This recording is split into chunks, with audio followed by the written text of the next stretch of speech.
Hi Tribe, it's Mrs. Rochon, 5th grade. I am here to read you Chapter 3 of The Lemonade War. Joint venture. Joint venture, noun. 2 or more people joining forces to sell a certain amount of goods or to work on a single project. When the goods are sold or the project is finished, the joint venture ends. Your sister is really... Shut up, said Evan. Huh? Just shut up. She's okay. She's okay, so just shut up. Yeah, okay, said Scott, holding up his free hand to show he meant peace. Evan was getting abused on both sides. The heavy cooler was banging against his inside leg with every step, and the plastic chairs were scraping against his outside leg. Bruised and bloodied, he thought to himself, all for the fun of hanging out with Scott Spencer. Why couldn't Jack have been home, or Ryan, and why did Adam have to be on the Cape this week? It stunk. How far are we walking? Grunted Scott. Just to the corner. Evan watched as drops of sweat fell off his face and landed on the hot sidewalk. We should have stayed in the driveway. It was shaded. The corner's better. Trust me, said Evan. He remembered when Jessie had said the same words to him last summer. They were setting up a lemonade stand together, and Evan had been grumbling about dragging the cooler across the street and down 2 houses, just like Scott. But Jessie had insisted. There's sidewalk on this side, she'd said. So we'll get the foot traffic coming in both directions, and people in cars coming around the curve will have time to see us and slow down. Besides, there are a bunch of little kids on the side street, and their mothers won't let them cross Damon Road. The corner's better. Trust me. And she was right. They made a ton of money that afternoon. It took 10 seconds to set up the lemonade stand. Evan unfolded the chairs and set one on each side of the cooler. Scott tilted the sign toward the street for maximum effect. Then they both sat down. Man, is it hot, said Evan. He took off his baseball cap and wiped the sweat from his face with his shirt. Then he grabbed an ice cube from the cooler, balanced it on his head, and stuck his cap back on. Yeah, said Scott, I'm thirsty.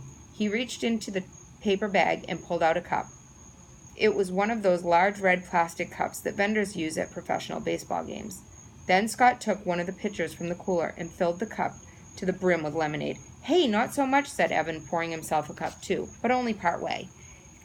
He glugged down half his drink. Not bad, he thought, though he noticed a dead fruit fly floating on the top. His mom had been battling a mad fruit fly infestation ever since the weather had turned really warm. The kitchen sink area where they kept their fruit bowl was dotted with tiny, feathery fruit fly corpses. Scott drained his cup and tossed it on the ground. Ah, he said, satisfied.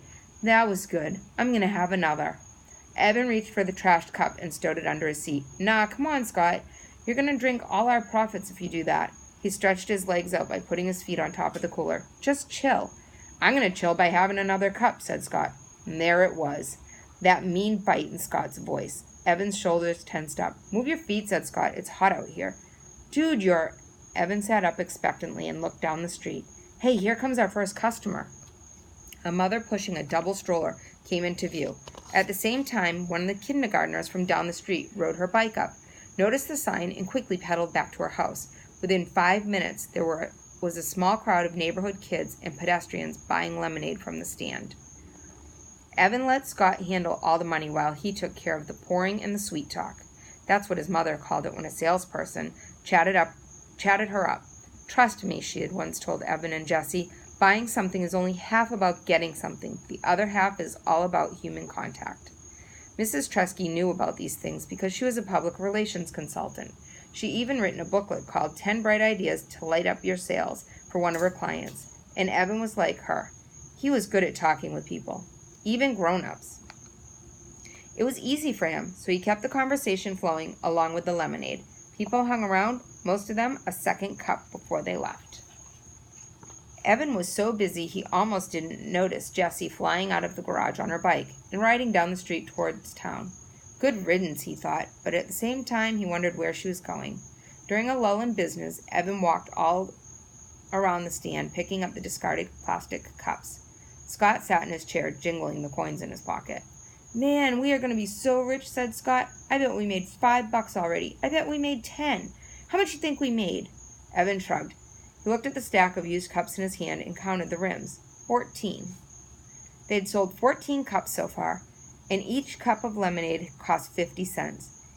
Evan heard Mrs. DeFrazio's voice in his ear. Mrs. DeFazio had been his third-grade teacher, and she'd done everything she could to help Evan with his math. If 1 cup of lemonade sells for 50 cents and you sell 14 cups of lemonade, how much money would you have made? Word problems. Evan hated word problems. And this one was impossible anyway. He was pretty sure the right equation was 14 times 50 equals. But how was he supposed to solve that? That was double-digit multiplication. There was no way he could do a problem like that. And besides, some of those 14 people had bought refills, but used the same cup. How many? Evan didn't know. Still, he knew they'd made a pretty good amount of money. That estimate was close enough for him. How much do you think we could make if we sold it all? Asked Scott. I don't know, said Evan. Maybe $20? That sounded high, even to him, but Evan was an optimist. Do you really think? Both boys looked in the cooler. 3 pitchers were empty. They only had half a pitcher left. You were pouring the cups too full, said Scott. You should have poured less in each one. I'm going to stop there. Somebody else will be reading the second half of Chapter 3. I hope you guys are having a great summer vacation. Take care.